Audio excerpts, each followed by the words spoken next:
Okay lads, welcome to the second lesson for M4. Hopefully everybody's keeping well, and what we're going to do is we're going to push on today and look at solving equations that involve adding or taking away two fractions, and this is building on the first lesson, because what we looked at in the first lesson is where you've got two fractions that are given in algebraic form.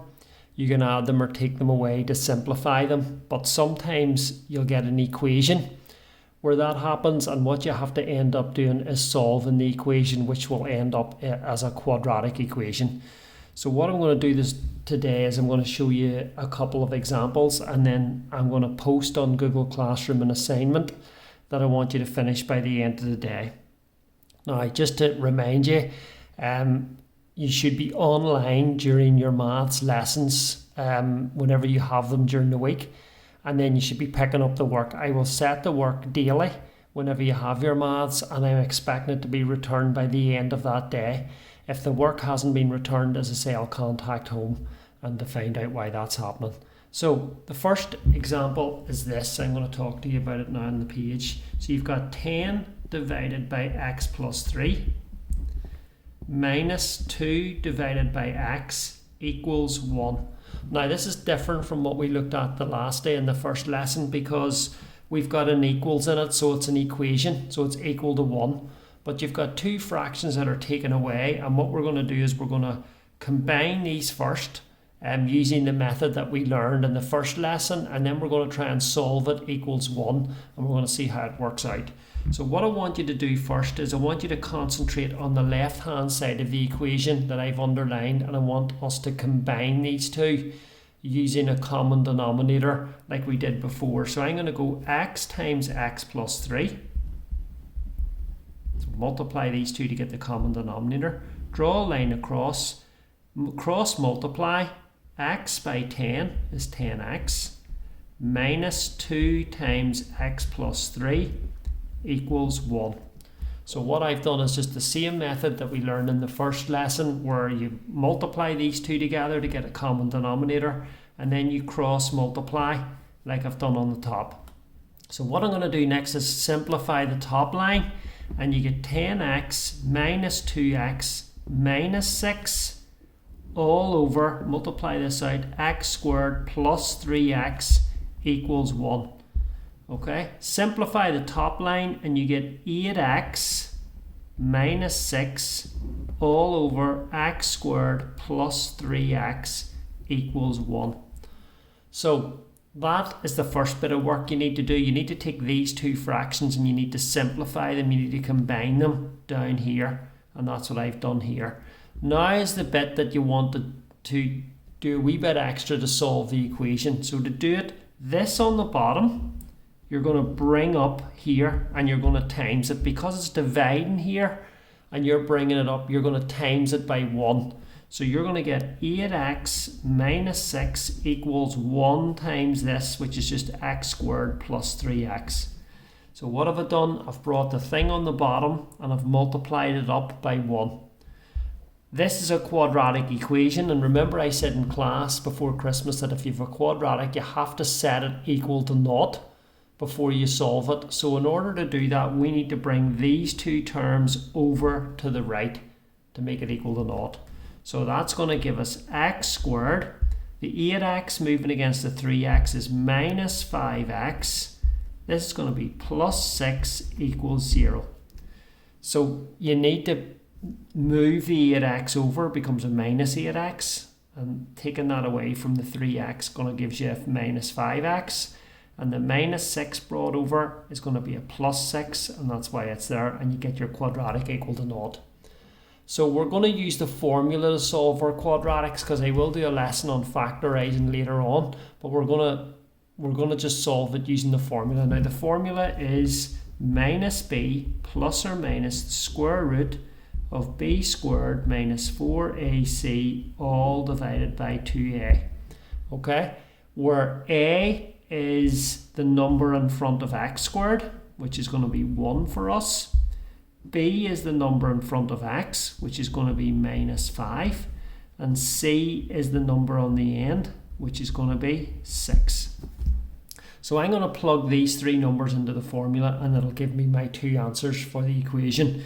So I'm going to put b in as minus 5, and that's going to be minus b is going to be plus 5 plus or minus the square root of b squared, which is 25, minus 4 times 1 times 6, all over 2a, which is 2. This square root is 1. 25 minus 24 is 1, so this is the square root of 1 is 1. So it's going to be 5 plus or minus 1 over 2. So if we take the plus answer, I'm getting 6 divided by 2, which is 3. And if you take the minus answer, I'm getting 4 divided by 2, which is 2. So the two answers are 3 and 2. Those are going to be the answers. So you can use the quadratic formula by identifying A, B, and C, and then plugging it in, and you'll end up getting your two answers. Okay? The second example that I'm going to look at is similar, but just a wee bit different, where instead of an x in the bottom, we're going to have an x minus 2. So here's the way it looks. It's going to be 4 over x plus 5.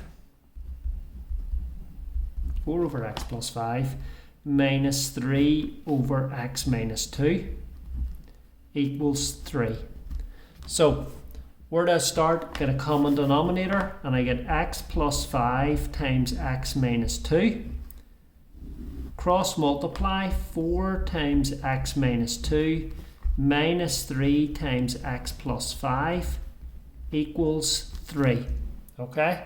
Multiply out the top line and you get 4x minus 8 minus 3x minus 15, all divided by, times this out, and you get x squared plus 3x minus 10 equals 3. Okay? Tidy the top line up and you get 1x minus 8 minus 15 is minus 23, all divided by x squared plus 3x minus 10 equals 3. Okay, so we've done quite a bit of work. We've combined these two fractions on the left using the method we know, tidied it all up, and we've got down to here. What we want to do next is multiply up by this on the bottom, and that gives us x minus 23 equals 3 times all of this, which is 3x squared plus 9x minus 30. Okay, so I've multiplied this up by 3, and I've got this here. Make the quadratic equal to 0 by bringing these two terms over to the right, and you get 3x squared. Okay, the x against the 9x is plus 8x, and then if you bring this over, you get minus 7 equal to 0. So you end up with that quadratic there. So what we want to do is use the formula to solve it. So I can say that a is equal to 3, b is equal to 8, c is equal to minus 7. Put them into the formula. The formula, remember, is minus b plus or minus the square root of b squared minus 4ac all divided by 2a. So into the formula you get minus b, which is minus 8, plus or minus the square root of 64 minus 4 times 3 times minus 7 all over 2a, which is 6. So we can use our calculator to work this out on the square root. So 4 3s 12 multiplied by 7, 84 plus 64 is 148, this square root is. So it's minus 8 plus or minus the square root of 148 divided by 6.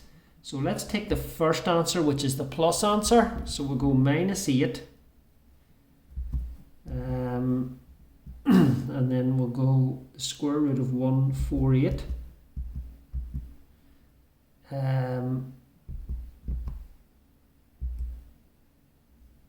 me a second. 148 square rooted, yeah. So the first answer I'm getting is 0.69, okay? And then I'm going to take the minus answer, which is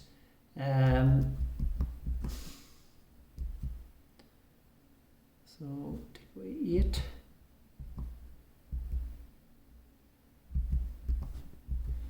Minus 3.36. So you can check those out on your calculator. So those worked out as decimals. So again, what I was doing was just carefully typing this in, okay, and that square root worked out as 148, the square root of 148, and then typing it into my calculator, taking the plus answer first and then the minus answer, and I ended up with these two solutions in the box. So what I'm going to do today is I'm going to post you 3 questions to do that are similar to these. They'll be on Google Classroom as an assignment, and I want you to complete them and then submit your answers to me by the end of the day. Any problems, give me a shout on, send me a message and I'll try to help you out. Okay, good luck. Thank you.